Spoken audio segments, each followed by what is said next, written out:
Welcome to the Deep Dive. We sift through stacks of sources to bring you the key takeaways, helping you get informed fast. Today, we're tackling something really relatable. Building savings, finding financial stability, especially when money's tight. It feels like a constant struggle sometimes, right? You've got bills, rent, groceries. You're doing your best, but, come month end, feels like there's nothing left. Forget saving. That pressure can be, well, enormous. But here's the thing our sources kept highlighting, and what we really want to dig into today. Even with limited income, saving money, getting that stability, it's not just a pipe dream. It's actually doable. So our mission here is to explore some really practical tips from our source material, stuff that goes beyond the usual advice and give you real, actionable steps.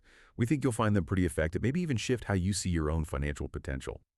And just a quick heads up, our sources mention different currencies, but we'll mostly stick to dollars today, just for clarity.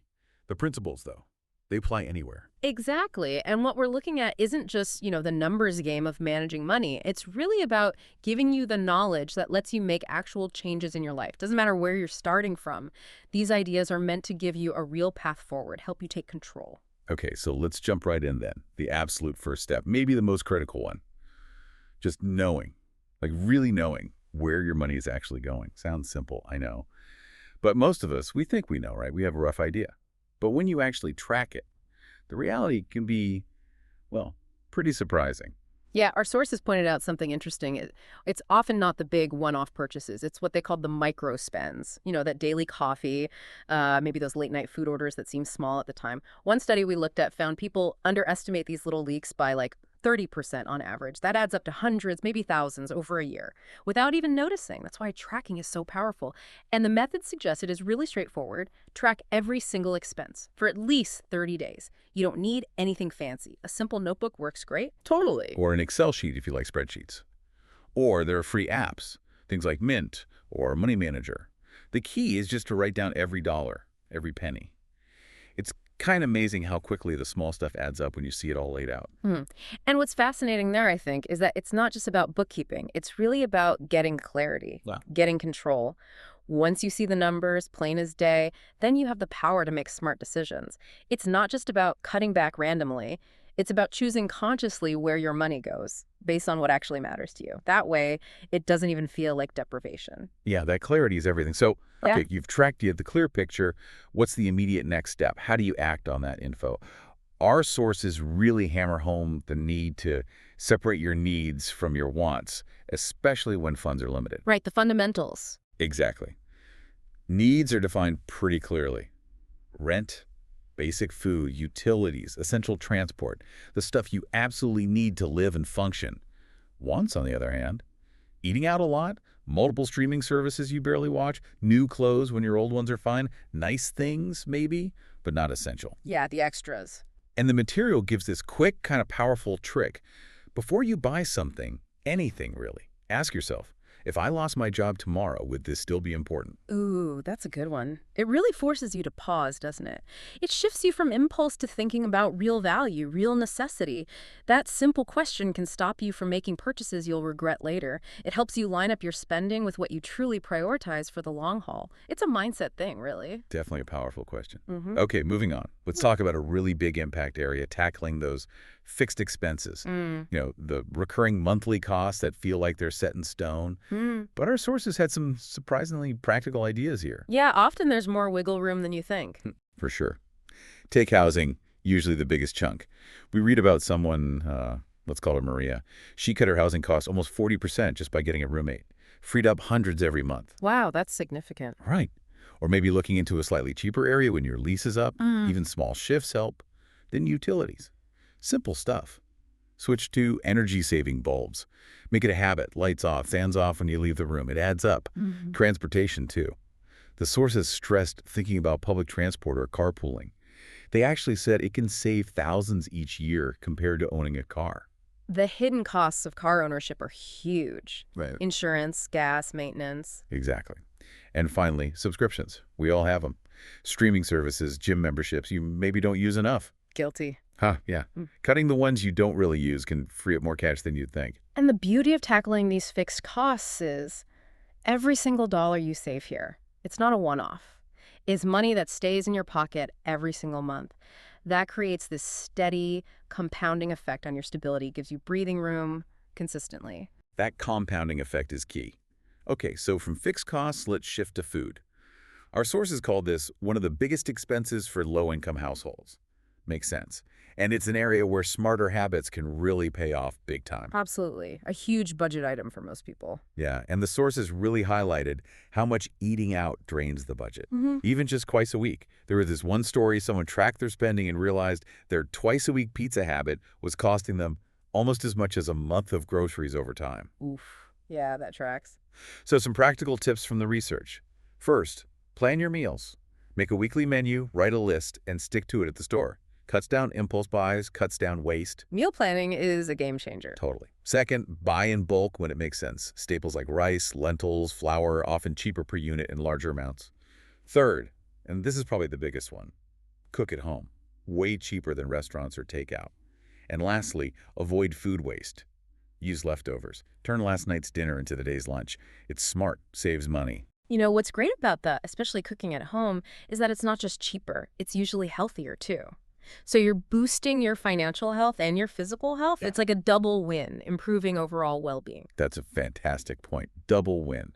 Okay, so we've talked about tracking where money goes, reducing what goes out. Now let's talk about actually building savings, getting some momentum. The sources kept mentioning this golden rule: pay yourself first. Yes, the classic. But it works. It really does seem to. The idea is, even if you don't earn a lot, the moment you get paid, immediately set aside a percentage. Yeah. Maybe 5%, maybe 10%, whatever you can manage. It's like the first bill you pay is to your future self. And practically, open a separate savings account you don't touch. Or use a digital wallet specifically for savings. Make it automatic if you can. The material used an example. Even if it's just $50 a month, it builds a habit. Over a year, that's $600 plus interest. The key thing they stressed wasn't the amount, necessarily, but the consistency. Just doing it every single time. But I wonder, how does starting that small, like $50, actually build real discipline? Does it feel impactful enough? That's a really good question. And I think this is where the psychology comes in. It's quite clever, actually. When you automate it or just do it first thing, that money is set aside before you even see it as available spending money. Oh, okay. So your brain doesn't really register it as something you're losing from your daily budget. It just adjusts your perception of what you have to spend. It feels less like a sacrifice and more like, well, just how things are. It builds that savings muscle, that habit, without the constant feeling of restriction. That discipline is invaluable no matter the dollar amount. It builds confidence. That makes so much sense. Redefining what's available, not feeling like you're losing it. Love that. Okay, so we focused a lot on saving, cutting back, but let's be real. There's often a limit to how much you can cut. So our sources also talked about the other side of the coin, increasing your income, even slightly. Crucial piece of the puzzle, yeah. The material listed some really practical side hustles, things you could potentially start pretty quickly, like freelancing online data entry, maybe some design, writing, coding, if you have those skills. Lots of platforms for that now. The gig economy offers options. Right.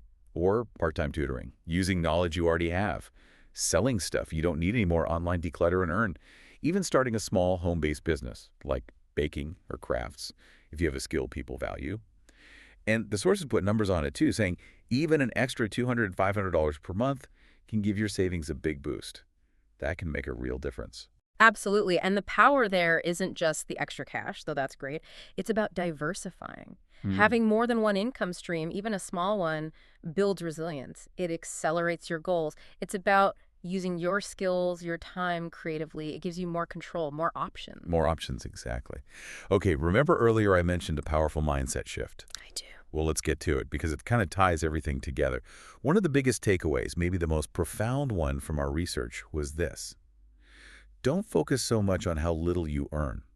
Focus on how much you keep. That's interesting. Say more about that. Well, it challenges this common idea that you need a high income to be financially secure. The sources explicitly state many high-income people are broke because they don't manage their money well. We've all heard stories like that. Right. It's not just about the amount coming in. It's about your habits, your management, what you actually hold on to and grow. And the long-term payoff is huge. If you master saving, living within your means now, on a lower income, imagine what happens when your income does increase later. You'll have the discipline baked in. The sources said you'll be unstoppable.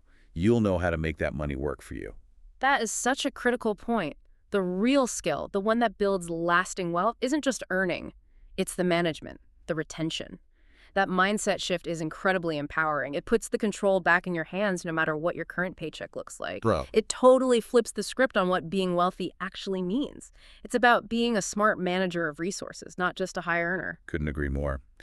So that brings us near the end of this deep dive. We've covered a lot of ground, from tracking every penny to separating needs and wants, Tackling those fixed costs, getting smart with groceries, cooking more at home, paying yourself first, even small amounts. and looking for ways to boost income on the side. Lots of actionable stuff. And that core message from the sources really sticks with me. Saving money isn't about being cheap. It's about being smart with your future. Well said. It's about intentionality. It really is. It's about making conscious choices, respecting your future self, planning for more stability. So maybe a final thought to leave our listeners with, building on all this. Beyond the practical steps we've talked about today, think about this. What is one limiting belief you hold about money? Maybe something you've always told yourself that you could challenge starting right now. And how might shifting just that one belief open up even greater financial possibilities for you? Ooh, that's a powerful question to reflect on. A great place to end. We really encourage you to think about these ideas, maybe pick one or two to start with. Embark on your own journey of financial empowerment. You absolutely can do this. Thanks for joining us on The Deep Dive.